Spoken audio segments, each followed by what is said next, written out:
Have you ever become frustrated after trying to start a helpful habit like journaling, only to quit after a few days because it just didn't quite stick? Well, I have a few helpful tips on how you can best succeed at gratitude journaling. So if you're anything like me, you have tons of half-written in journals. I have a variety of them in all sorts of shapes and sizes and colors, patterns. Some of them are completely empty. Some of them have very little writing in them. Others that I don't have with me are fully written through. But what is a gratitude journal? So what's the difference between a journal and a gratitude journal? So a journal is something that you can write your everyday goings on in, what you did that day, things that you saw, that sort of stuff. Whereas a gratitude journal, we want to focus on the things that we're grateful for in our life. It can be small things, it can be large things, it can be free form, it can be lists. There's lots of fun prompts that you can find for your gratitude journal. So a gratitude journal has been shown to do several things for your life. Help you improve your sleep quality. They help you form healthy habits. They've been shown to increase your resiliency and lower stress levels. Improve your self-esteem. Helps you to be happier for others' success. Helps you to be more satisfied in relationships. Helps you to better connect to the universe. And it helps ease the symptoms of depression and anxiety. And those are all really great things, especially with what we've got going on right now and how we all may be isolated. Taking time to really be grateful and to sit in your gratefulness is very helpful for your overall mental health. So how do you get started with gratitude journaling? Well, first, pick a journal. I've got several different kinds of journals here, different sizes, like I said, different shapes, different colors. I've got some that have lots of lines in them to help you with the writing process. I have others that are just blank, basically, and those are great if you want to include pictures, if you want to draw in your gratitude journal.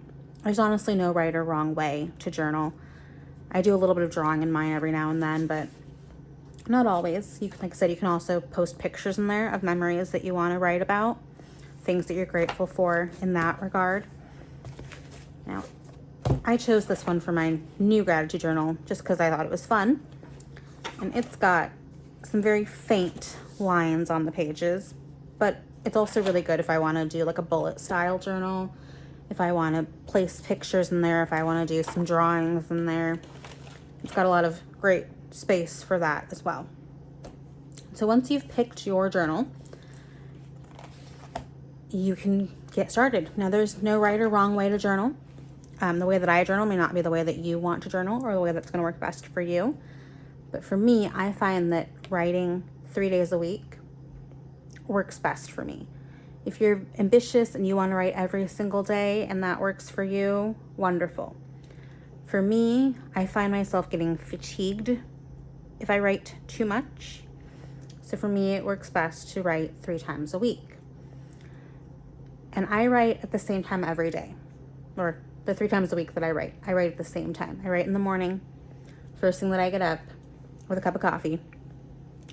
And I like to write in a quiet space. Now, some people don't need a quiet space to write. They can write, with their kids running around, they can write in front of the TV. I find that I really like to sit in a quiet space to do my writing. And when I first started to do gratitude journaling, I would always start my entries out with, I am grateful for. So I would write 3 times a week. I would focus on 3 things that I was grateful for when I would write. And I would start out those sessions with, I am grateful for. And so I've got that here. I also date all of my entries so that I know when I've written, and I can come back and reread things if I'm feeling kind of sad or just want to relive things that I'm grateful for. I can come back and look at them. So I've got 3 things here that I've written today. I've got, I'm grateful for my family, and then I expand upon that. I'm grateful for the ability to work from home. and expand upon that. And I'm grateful for connections, and I expand upon that. Now, I think it's very important that you are specific when you write, because I can write, I'm grateful for my family every single day, and it'll be true. So I was very general here. When you write, and as I write, I'll definitely get more specific. It'll probably be more of, I'm grateful for my family because of this reason. Just so that I'm not repeating myself. The last thing that I really think is beneficial when you're writing gratitude journal is to really feel what you're feeling. I know it seems silly, but I think it's pretty easy for us to kind of blow off how we're feeling. If we really sit in our feelings when we're writing, I think that's great. So if you're having a hard time writing in your gratitude journal, I definitely recommend you do the I am grateful for format. Also, there's lots of really great writing prompts you can find online, and I'll post one in my video here.